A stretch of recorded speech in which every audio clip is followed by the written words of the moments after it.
Assalamualaikum warahmatullahi wabarakatuh. Saya Nyimas Dindui dari program studi biologi dengan NIM 2021411021. Yang terhormat kepada Ibu Dewi Novianti selaku dosen pengampu mata kuliah biologi sel.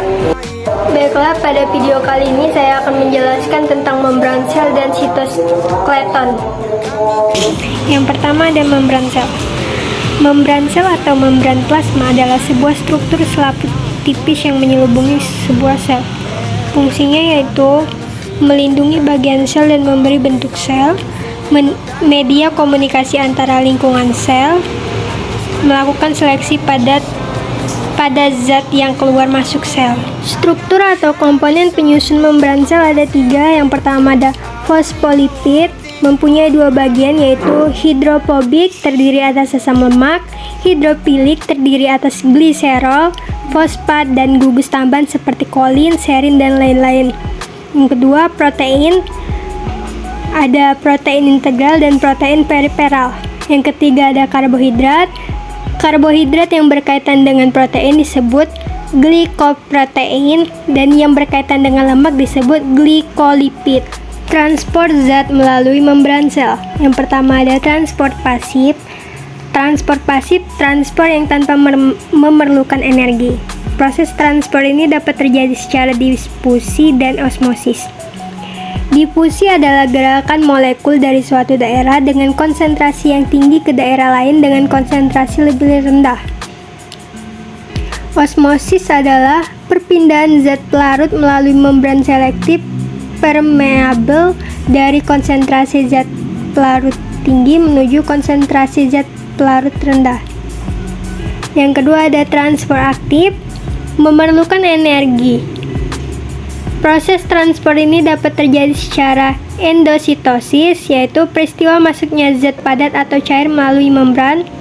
Endositosis dibedakan menjadi 2, yaitu fagositosis yang artinya peristiwa sel memakan zat padat, dan pinositosis yang artinya peristiwa sel memakan zat cair.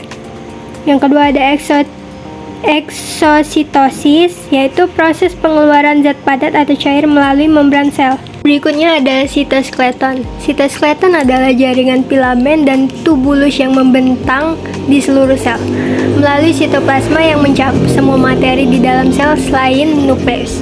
Fungsinya yaitu ada 3. Yang pertama mendukung kehidupan sel, yang kedua memberikan bentuk, yang ketiga menyambungkan organel atau semacam organ yang ada di dalamnya.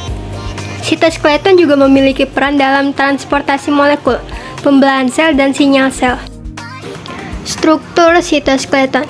Struktur sitoskeleton terdiri dari 3 jenis filamen. Yang pertama ada mikrofilamen. Berikut ada beberapa fungsi mikrofilamen. Yang pertama ada memberikan bantuan dalam sitokinesis, yakni proses saat pembelahan sitoplasma sel menjadi 2 sel anak. Yang kedua, membantu dalam motolitas atau pergerakan sel dan memungkinkan organisme yang memiliki sel tunggal untuk bergerak, misalnya amoeba. Yang ketiga, mikrofilamen juga ikut terlibat dalam proses aliran sitoplasma ke seluruh sel untuk memasok nutrisi. Yang kedua ada filamen intermediat. Filamen ini memiliki fungsi yang berbeda, diantaranya ada 2, lamin dan filamen.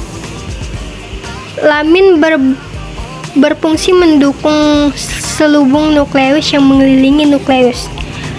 Filamen berfungsi untuk mempertahankan bentuk sel, menahan tekanan, dan memberikan dukungan struktural pada sel. Yang ketiga dan yang terakhir itu ada mikrotubulus. Fungsi mikrotubulus yaitu membantu transportasi molekul atau bahan-bahan seluler, mendorong sel bergerak maju dengan membentuk struktur seperti flagella, membantu transportasi molekul atau bahan-bahan seluler. Itu saja tadi penjelasan tentang membran sel dan sitoskeleton dari saya. Apabila ada salah atau kurangnya, saya mohon maaf.